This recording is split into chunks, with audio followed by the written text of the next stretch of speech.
त्रिशूल वितरण करने की नौबत क्यों आ गई हिंदुओं को? भगवान शस्त्र उठाते हैं तो आप भी शस्त्र उठाइए।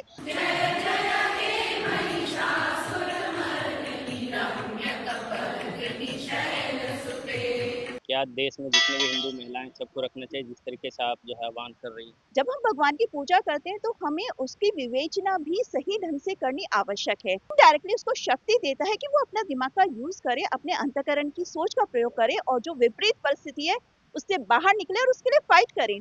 एक तरफ आई लव मोहम्मद चल रहा था, दूसरी तरफ जो है लाठीचार्ज हो रहा था और क्या क्रिएट करना चाहते हैं? वो क्रिएट करना चाहते हैं कि हिंदू अपनी आवाज ना उठाए, सनातन संस्कृति वाले अपनी बात ना बोलें। सिर्फ यही था कि अब दशहरा, नवरात्र, दीपावली ये सारे त्योहार आ रहे हैं तो इनके अंदर कैसे कोई विघ्न पैदा किए जाए। पनोरमा ग्रुप, जो सोचता है वो करता है।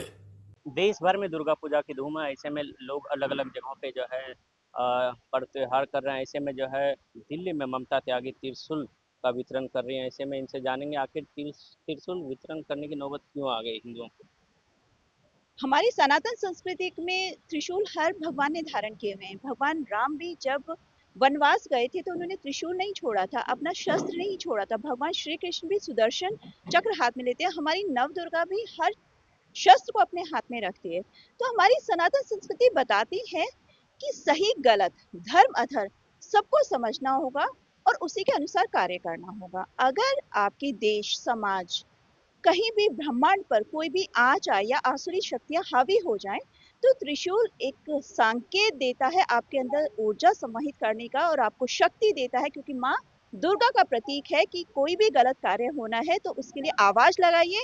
और हो सके तो जब भगवान शस्त्र उठाते हैं तो आप भी शस्त्र उठाइए। लेकिन मेरा मानना है कि शस्त्र उठाने की नौबत अधिकतर आती ही नहीं है, सिर्फ आपके अंदर करण की जो शक्ति है, जो माँ दुर्गा आपके अंदर संचारित करती है, वो ही आधे से ज़्यादा कार्य कर डालती है। आपने कहा कि महिलाएं खुद दुर्गा हैं, इसलिए शस्त्र जो है रखना चाहिए अपनी सुरक्षा और सेफ्टी के लिए। क्या देश में जितने भी हिंदू महिलाएं सबको रखना चाहिए जिस तरीके से आप जो है आह्वान कर रही हैं? जब हमारी माँ दुर्गा हमारी सनातन संस्कृति में हर रूप में अपना शस्त्र धारण किया हुआ है, सिर्फ माँ दुर्गा के 2 रूप ऐसे हैं जिसमें उन्होंने शस्त्र धारण नहीं किया हुआ है। हमारी ब्रह्मचारिणी माता और स्कंद माता, सिर्फ 2 माँ दुर्गा के रूप में। बाकी सारी सातों माँ दुर्गाओं ने एक नहीं भिन्न-भिन्न प्रकार के शस्त्र धारण किए हुए हैं। तो वो शस्त्र धारण करना, जब हम भगवान की पूजा करते हैं तो हमें उसकी विवेचना भी सही ढंग से करनी आवश्यक है। अगर महिला होने के नाते आपके साथ कोई दुर्व्यवहार हो रहा है, आपके साथ कोई गलत कार्य हो रहा है, तो हमारे मोदी जी ने भी एक लॉ में या कानून में क्लॉज लगाया है कि सेल्फ डिफेंस में कोई भी महिला उसके अगेंस्ट कार्य कर सकती है अपनी आत्मरक्षा के लिए। तो यह एक विचार पैदा करता है। बहुत बार आपने देखा होगा कि परिस्थिति ऐसी थी जिसमें महिला अपनी जान बचा सकती थी या अपने आप को प्रोटेक्ट कर सकती थी, लेकिन वो डर जाती हैं। डर क्यों जाती है? क्योंकि उसके अंतःकरण में ऐसा आ जाता है कि मैं फाइट बैक कर ही नहीं सकती। तो ये त्रिशूल इनडायरेक्टली उसको शक्ति देता है कि वो अपना दिमाग का यूज करे, अपने अंतःकरण की सोच का प्रयोग करे और जो विपरीत परिस्थिति है उससे बाहर निकले और उसके लिए फाइट करे। ये केवल शस्त्र का कार्य नहीं करता, आपके अंदर एक शक्ति पैदा करता है, माँ दुर्गा की शक्ति। जैसे देखिए, जो स्रोत है, जो हम महिषासुर मर्दिनी का स्रोत जिसका आज हमने गायन किया, आप उस गायन को जब बार बार गाते हैं तो बार बार इसमें आता है महिषासुर मर्दिनी। महिषासुर मतलब असुरों का नाश करने वाली। तो हर स्त्री शक्ति दुर्गा शक्ति को ये बताता है कि आप उसके लिए लड़िए, बात करिए और फाइट बैक करिए चीजों को।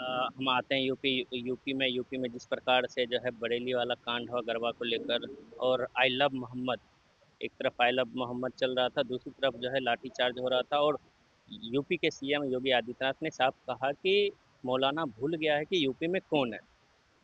देखिए, जिस तरह की ये चीजें होती हैं वो क्या होती है, एक भय व्याप्त करने के लिए। कोई भी समाज में कोई भी व्यक्ति या समाज अगर भय व्याप्त करने की कोशिश करे या अपने आप को टेरराइज करके ये दिखाने की कोशिश करे कि देखिए आप मेरे अनुसार डर के रहो, चाहे वो आई लव मोहम्मद के नाम पर हो या वो मौलाना जी द्वारा बोली गई शब्द हो, वो क्या क्रिएट करना चाहते हैं? वो क्रिएट करना चाहते हैं कि हिंदू अपनी आवाज ना उठाए, सनातन संस्कृति वाले अपनी बात ना बोले।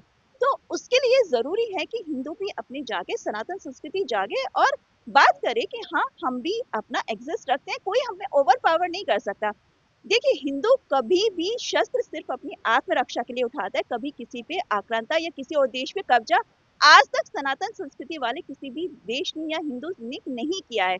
वो तो सिर्फ अपनी सेल्फ डिफेंस के लिए कार्य करता है, अपने लिए कार्य करता है, अपने परिवार और समाज की रक्षा के लिए कार्य करता है। एक आखिरी में जानना चाहेंगे, योगी आदित्यनाथ ने साफ कहा कि जब जब हिंदुओं का त्योहार आता है, ये असामाजिक तत्व जो है विघ्न पैदा करने के लिए जो है खड़े हो जाते हैं। ये बिल्कुल सच है, क्योंकि वो कुछ ना कुछ नई मुहिम चला देते हैं।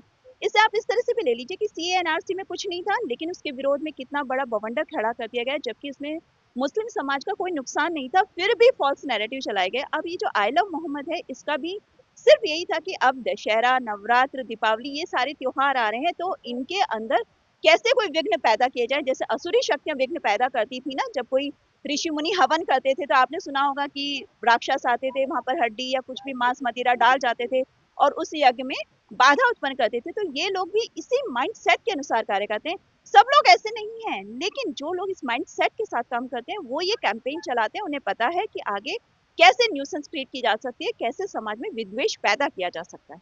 चलिए, ये थे हमारे साथ बातचीत करने के लिए डॉक्टर ममता त्यागी। आप देखते हुए निर्भर।